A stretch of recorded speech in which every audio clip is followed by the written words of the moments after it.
Hello, everyone. Jim Coventry from RotoWire here. We are going to go through the big five takeaways of week one.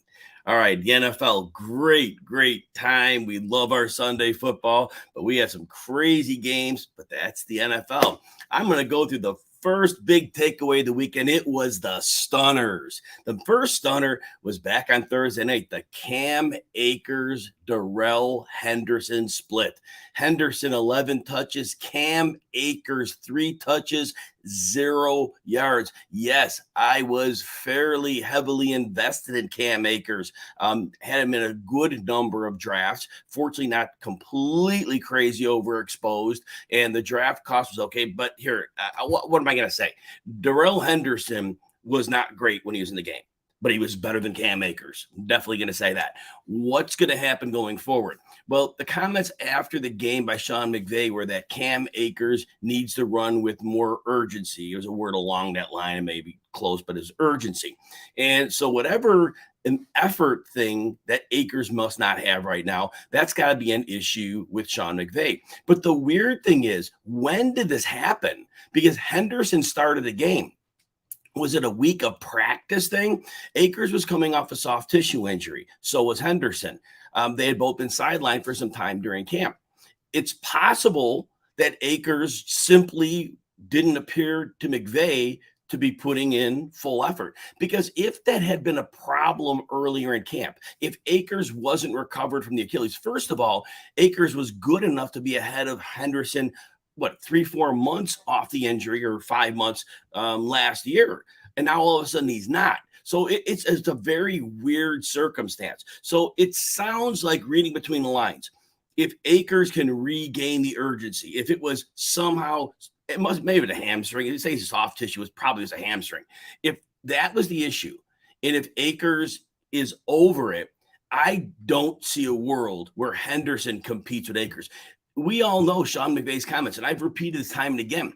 Henderson is a player who is going to get hurt. He's going to miss time with the more work he gets. And Sean McVay has repeatedly said that. So Henderson may come out in week 2 and be the lead guy again. But I think that from a size standpoint, and I know Akers hasn't been exactly durable. We get that. So I understand. But I still think that he is going to have an opportunity.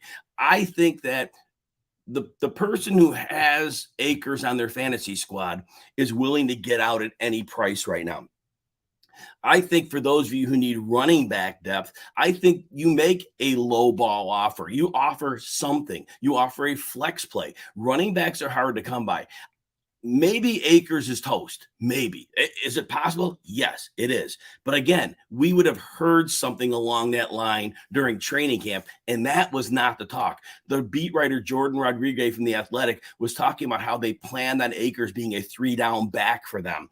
And I think this is short-lived. I think it gets worked out, but the panic is real. But again, it's a buying opportunity. If you have Akers, you got to hold. You got to hold at least 2 weeks and see what happens. All right, the next one, James Robinson and Travis Etienne.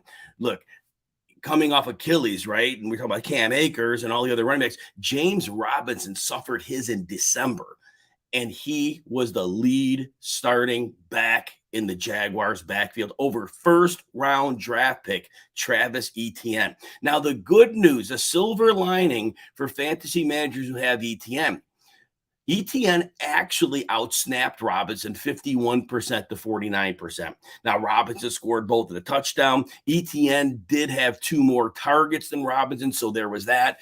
But Robinson, what surprised me is that Robinson was the lead runner. I thought that Robinson would be in pass pro, and that would be where he would make his hay. But he actually looked good. So whatever he did in his recovery, props to James Robinson, because he looked like the real deal. Again, I think both he and Travis Etienne are going to have roles here. They believe heavily in Etienne. Etienne is a dynamic athlete. Anything coming out of camp again was positive about him. They haven't said they were concerned with him. It's just that Robinson is one of those guys that does everything the coaches like, and he's talented. And so it's hard to supplant a player like that. I think they're both involved. I think ETN is probably not going to make his ADP. I don't think that's going to happen, but I think you have to just lower expectations. If you were expecting him to be a borderline running back one, he's probably now, a mid-range running back two. And he'll have spike weeks. Maybe this week, right? He'll definitely have spike weeks. So I don't think you give an ETN's a player again. I think week one, if you have conviction on a player that's coming off a disappointment and he's on somebody else's roster, I think you target that player. I think you make an offer for Travis Etienne. Again, somebody may want to get out from under him being spooked by James Robinson's, blow-up game, 2 touchdowns. The next one, Dameon Pierce and Rex Burkhead. Week one, we don't take victory laps. No victory laps. It's a long season. I did tell you guys that Burkhead would be a major factor on third downs. What I didn't see, so this is where I didn't know, I assumed that Pierce would be the early down back. Well, the Texans led or were even the entire game. This was the game script for Dameon Pierce. This was the game the Texans didn't trail. And that was the game where he should have his highest fantasy value. Now, the Indy matchup was tough, but Shaquille, formerly Darius Leonard, their middle linebacker, was out. He used to be an outside linebacker. They moved him to the middle.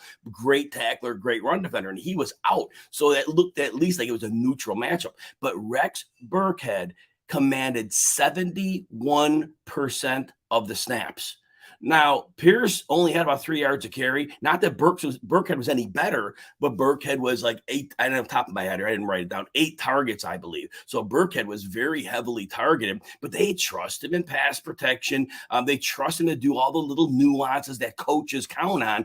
And Burkhead's had a long injury history, and I really struggle to think that if he's going to carry this type of snap share, it's hard to see him making it an extended period of time. So again, if you believe in Dameon Pierce, if you're a person in that camp, again, a buying opportunity is here because people will panic. Burkhead, in the meantime, if he's on the waiver wire, I think you have to make a go for him. And I'm going to type him on my waiver wire notes here, actually, because I come up with it later. It's one of my other takeaways. But yes, Burkhead is somebody who you do for the short term, definitely good on the waiver wire because we all need running backs. Fortunately, in the Kings Classic, I picked him up because I had Eli Mitchell.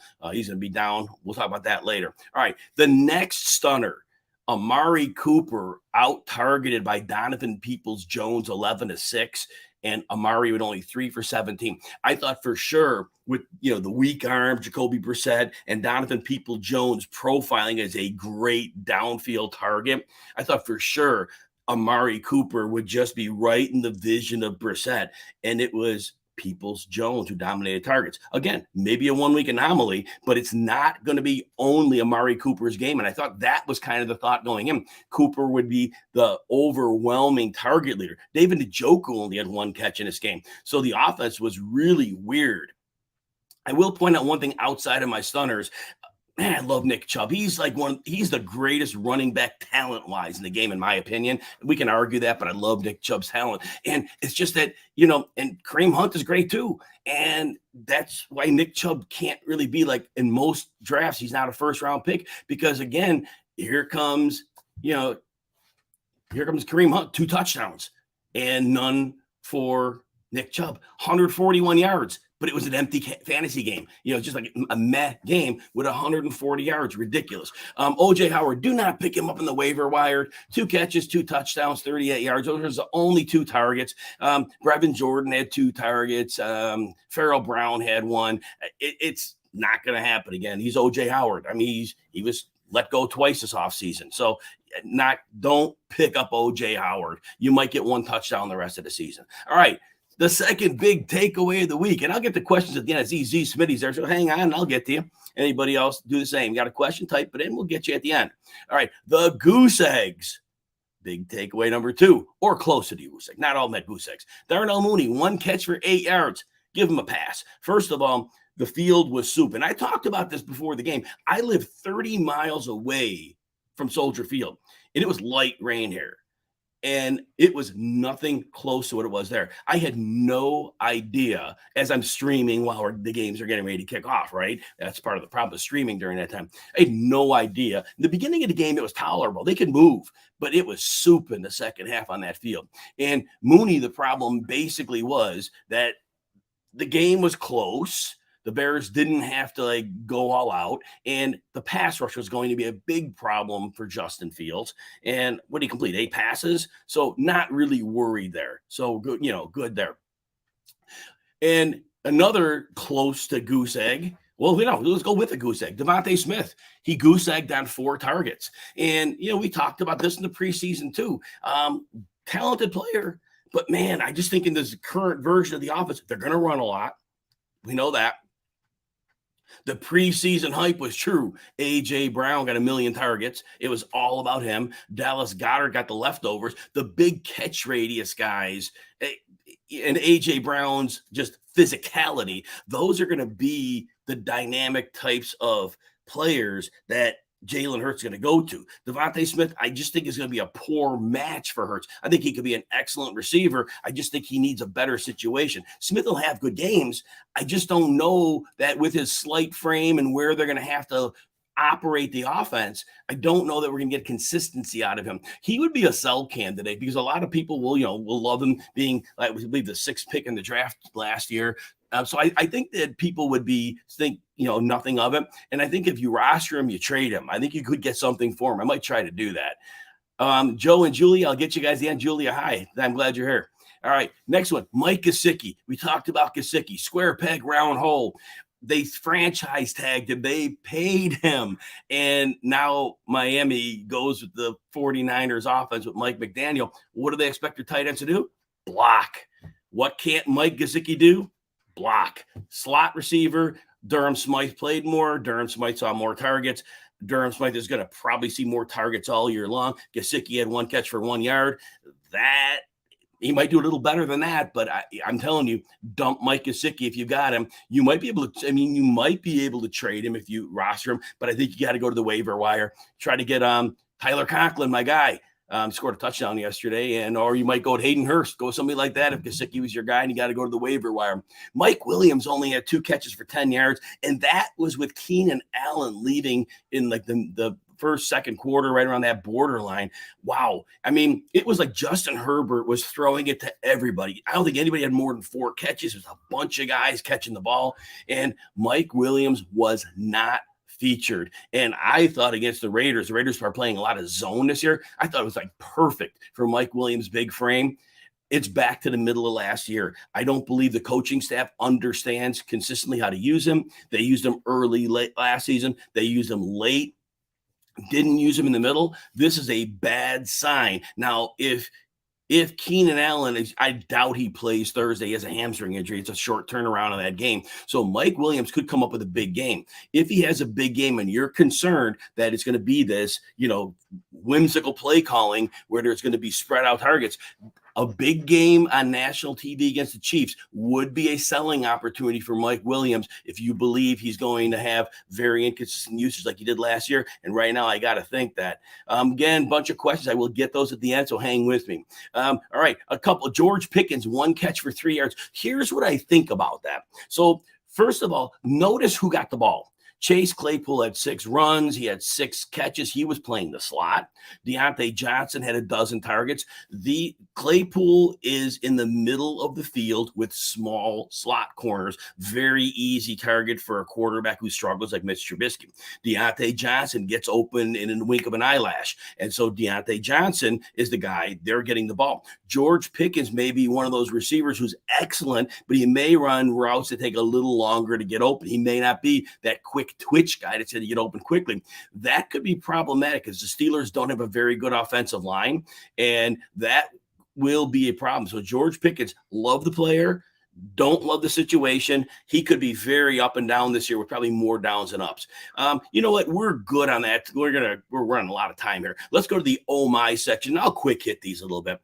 Indianapolis, even though they played 20-20 tie against Houston, it was like a condensed target share, production share. And that's what we like. Matt Ryan, 350 and a touchdown. Jonathan Taylor, 161 yards, a touchdown, and 4 catches. Pittman, 121 yards and a touchdown, 13 targets. But don't forget, Nyheim Hines was involved, as Frank Reich said, 6 catches for 50 yards. This is a team, I think, where we're going to see the headline guys get the ball. And I think there's going to be that case most weeks. It's going to be very condensed. I think all these guys are going to do well. Ryan will be a little up and down when the running game takes off, but Pittman is so far the guy, it's not funny. Next one, the oh my section. Don't blitz Patrick Mahomes. It's almost as bad as blitzing Tom Brady. Here are the Cardinals blitzing like at a 45% rate. Yeah, Mahomes went for 360 yards and 5 touchdowns. Of course he did. You don't blitz Patrick Mahomes.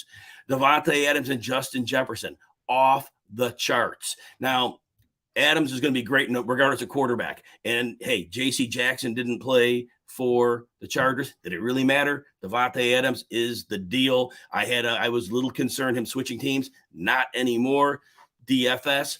Sign him up. I actually told people to play him yesterday, which I was very happy with that. Hopefully some people listen to that one. Now, Justin Jefferson, you realize this. Justin Jefferson was wide open on a touchdown pass. How does that happen? Here's how it happens. The Rams offense is now in Minnesota. They're scheming it up. Justin Jefferson, who should be doubled on every play, will have plays when he's open. He is going to have a sick season. Josh Allen, and I see the questions. I'll get to you guys in a bit. Josh Allen, look, the dude throws laser beams. Defenses are going to play zone against him. You can't play man because Josh Allen will run for 100 yards. So he has enough receivers. He's going to throw laser beams. Josh Allen, look, I've been a little down on his passing. I'm not anymore. Good luck stopping him on a regular basis. You know what? Christian McCaffrey worried me a little bit. 10 carries for 33 yards, 4 catches for 24 yards. I can't remember the last time that Christian McCaffrey had a decent amount of touches and very little yards per touch to show for it. He got that touchdown in the end zone after a couple of tries. That worked out and bailed out somewhat his fantasy day. But I wonder if those injuries took something out of him. I mean, Cleveland is a great pass defense with a great pass rusher. I don't see them as a great run defense. That one stunned me. Couple quick ones. Saquon Barkley went off 2 big runs. I don't know if it was Barkley's back to being his rookie year greatness or Tennessee was just horrible. It might be somewhere in the middle, but look, for right now, props to Saquon Barkley. He had a great game. If you drafted him, you got 6 catches for 30 yards, 164 on the ground and a touchdown. I hope Saquon keeps going. I love when talented players do great. So that's great. Now, Carson Wentz, 313 yards and 4 touchdowns. And all I can remember is this. He threw an interception to Trevon Walker, the defensive lineman. That was so Carson Wentz. He has this great game. He has that interception. But we'll talk about that a little more about that game in a minute. I'll come back. A.J. Brown, unstoppable. It was like the second quarter. He really went off in the second quarter. 155 yards, 13 targets. They completed I think he completed 18 passes, and he caught 10 of them. So he caught more than half of the passes. Joe Burrow under a lot of pressure. Now it was Pittsburgh. All right, we'll give Pittsburgh that. But it was a lot of pressure, and that offensive line was revamped, but they were in trouble there. Now, most of the rushers they're going to see won't be Pittsburgh, so let's wait another week, see what happens here. But T. Higgins being out didn't help either. But Burrow was already struggling even before Higgins went out with the concussion. And then the Chargers D, oh my gosh, they are real. The last year the Raiders ran the ball down their throats with no offensive line.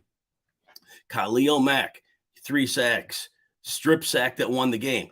But he's an amazing run defender. He's healthy now. He's got Joey Bosa across from him. Defenses can't key on him. And they added the 2 tanks in the middle of the field, Austin Johnson, Sebastian Joseph Day.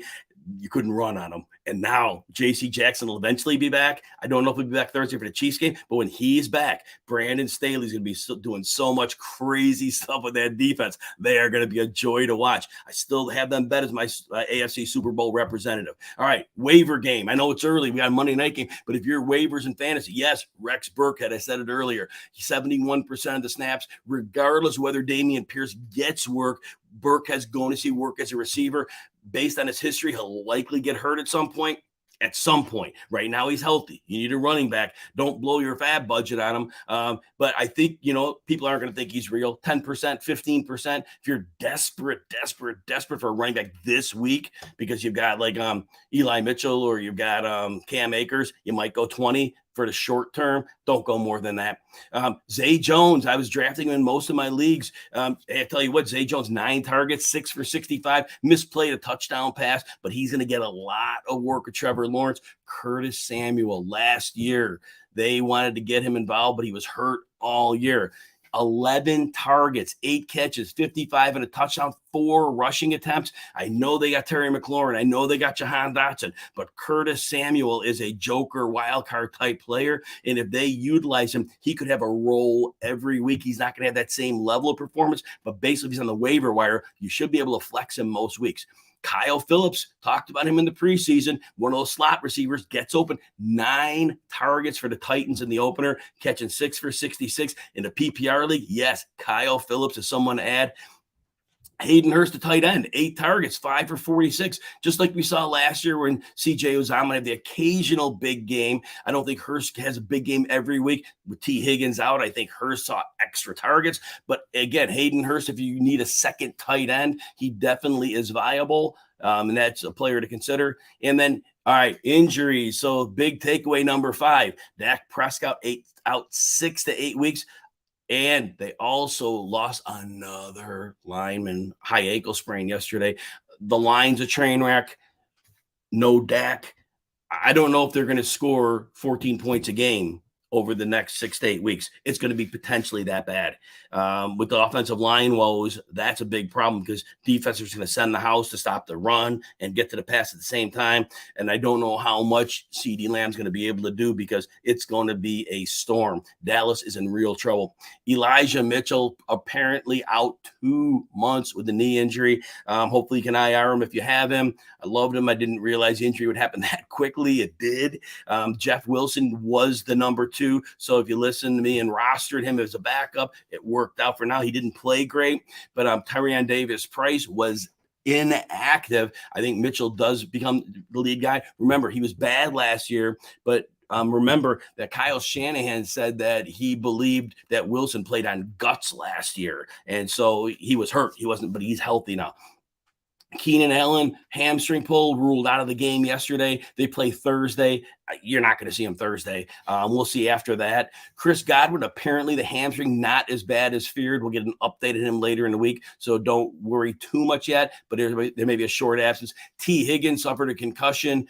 2 catches, 20-something yards. Hopefully he's back soon. He's recovering well. And then those in IDP leagues or just rostering the Steelers defense, TJ Watt, torn pec.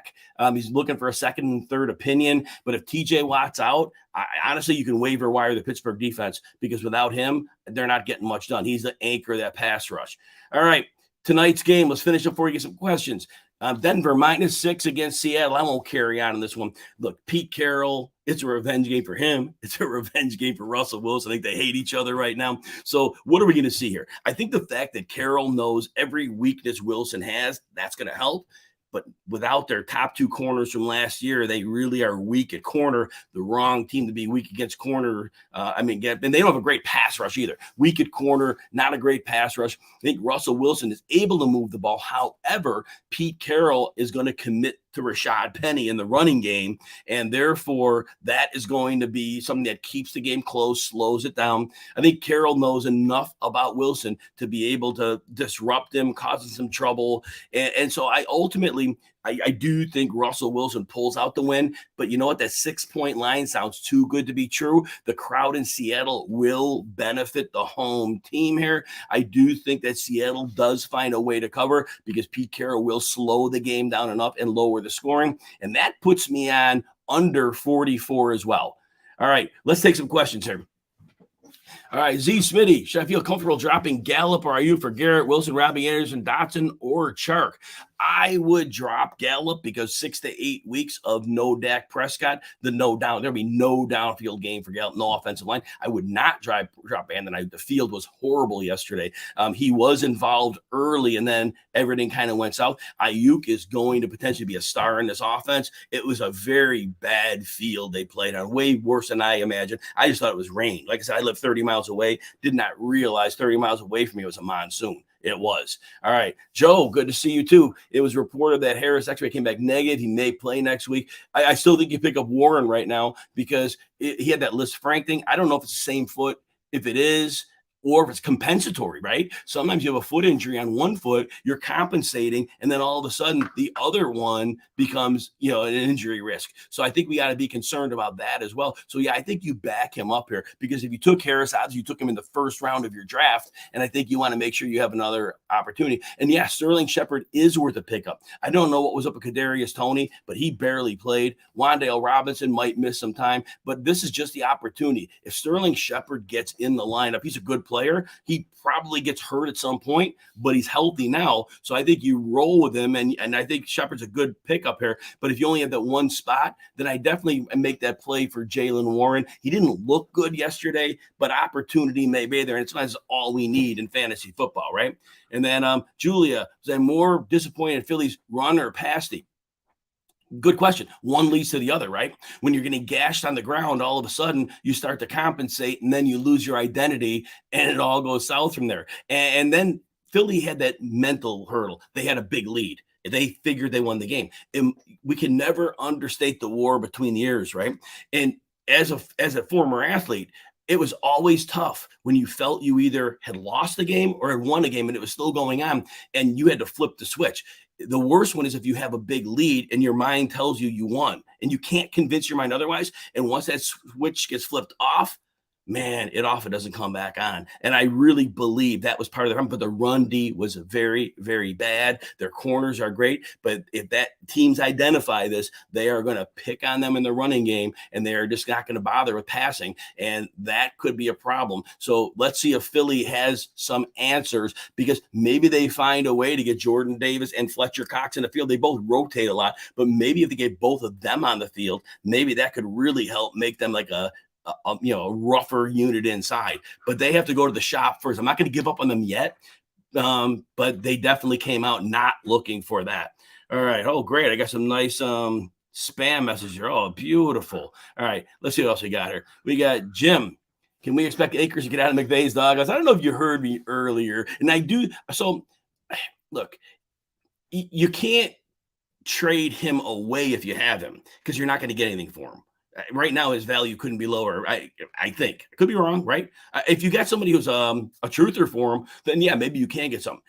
I mentioned earlier, I just think that McVay said it was like an effort thing. He wasn't bringing urgency. He must have had it earlier in camp because that wasn't a problem until now. He's coming back from a soft tissue injury. Maybe he was like half-hearting it in practice that week. So that's why maybe Henderson started. There's a narrative here. There is a narrative. Look, Henderson always gets hurt. Henderson's not a good back. Cam Akers was their plan.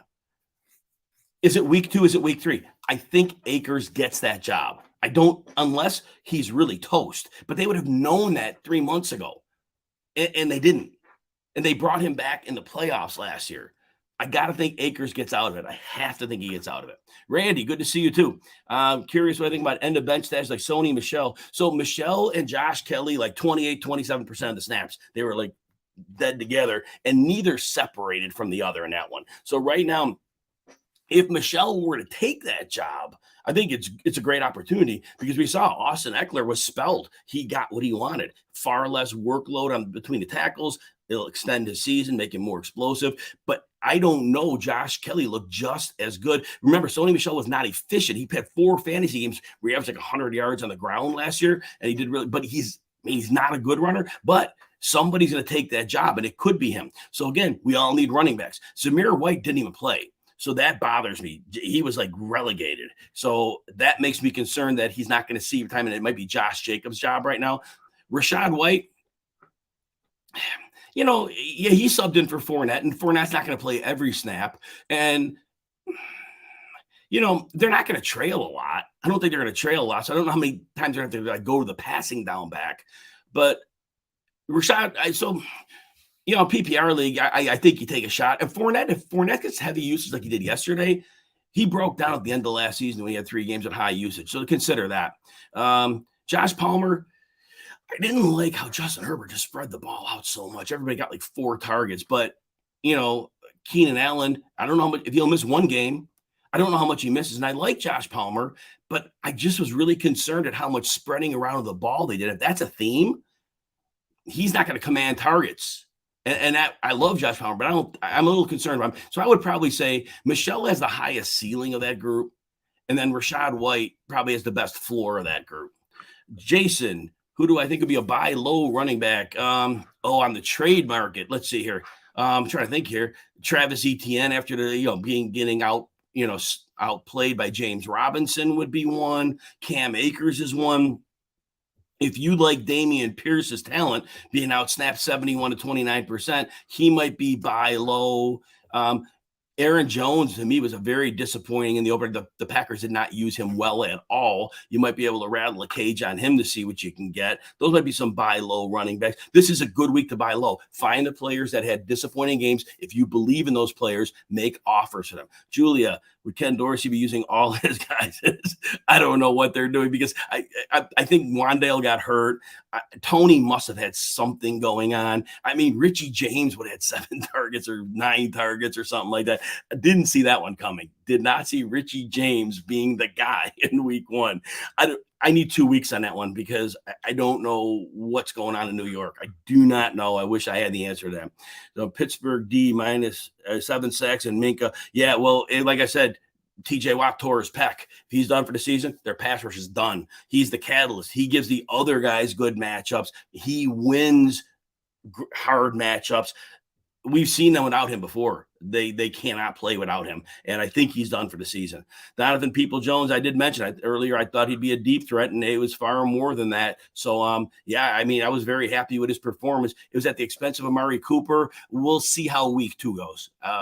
But again, Peoples-Jones's best asset is his downfield ability, and Jacoby Brissett can't throw it downfield. So he threw short to him. Didn't see that coming, but it was very good for Peoples-Jones. Andy, how low is it to worth to buy a CeeDee Lamb? Now I love CeeDee Lamb going into the season, but now we got a backup quarterback 6 to 8 weeks. They have no offensive line. It's going to be a steady diet of screens. Defenses are just going to, really just pack things in. There's not going to be much yardage after the catch. Right now, you're hoping just for floor games out of CeeDee Lamb. I just don't know how he gets a 100-yard game right now. Don't see it. I don't see it till Dak gets back. All right, Randy, you're welcome. And Julia, you're welcome as well. Everybody, that was a long show. Sorry. Thanks. We'll talk soon. Be back tomorrow.